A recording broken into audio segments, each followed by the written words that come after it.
Scott Burnside, ESPN.com, alongside Katie Strang and Pierre LeBrun. And dare I say, this will be the final lockout video of the lockout. It's, what are we talking about? 12 hours, give or take, from the moment that the announcement of a tentative deal brought, at least in theory, this lockout to an end. A lot of details still to come in. Pierre, yeoman service. Katie, you as well. A lot of hard work for a lot of people who didn't have much sleep. Pierre, I'd like to start with you. You did great. I should mention, I'm wearing a jacket indoors because I'm still frigid from standing on a sidewalk all week long, so I'm never going to take this jacket off. Well, people in New York are going to be disappointed when they walk down past the NHL offices and don't see you standing out there and putting coins in your hat. But I wanted to ask you did a fine job, a blog on ESPN.com, outlining some of the elements of this new deal, a 10-year deal. Tell me what sticks out for you. What's the one thing you went, oh, okay, I didn't know it would come down to that kind of decision? Well, I think the year 2 salary cap was actually the hill that everyone was going to die on, as it turns out, because both the players and the league, when you talked to them afterwards, told you that was the most contentious last-minute, 11th-hour decision that had to be made between the two sides. And it's not surprising because once 50-50 of HRR was decided early on in this process, that was the next big one because the year 2 cap resets the entire financial framework for the CBA. And you know how important that was for owners. They locked out the players again for it.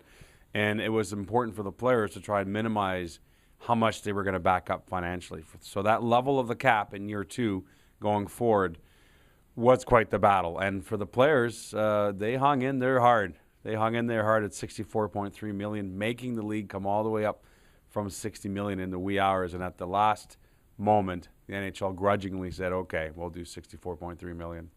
Katie, you've been in on the ground floor of this from the very beginning back to last summer. As the dust has sort of cleared and we sort of had a chance to collect our thoughts during the day, is there something that sticks out for you, maybe a moment or an element that you think, okay, that's sort of I'm going to carry that with me? Yeah, I thought Shane Doan said something really interesting today when I asked him, how do the players feel about, the terms that you agreed upon today?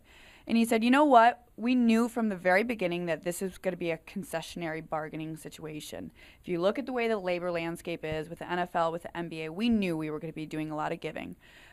But he said ultimately he felt like they got the best deal that they could get. And that they could take back to their membership and live with and ratify.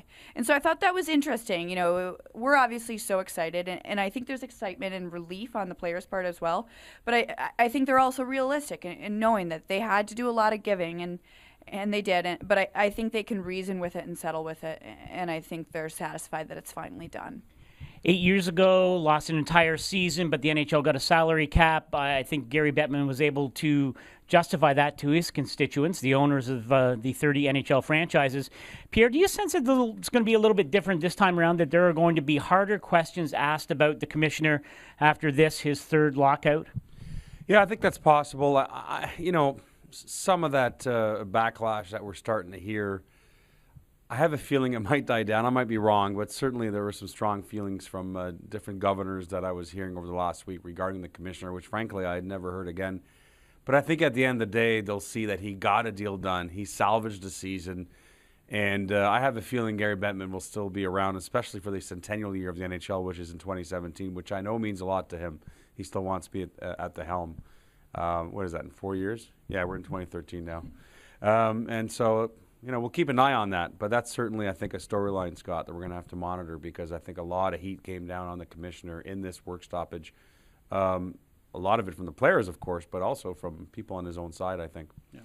Well, we're going to see how this all turns out. Of course, things are going to go by in a blur-like fashion. Training camp could be just a few days away. Start of a season, either 48 or 50 games, likely more edging towards 48 at this stage.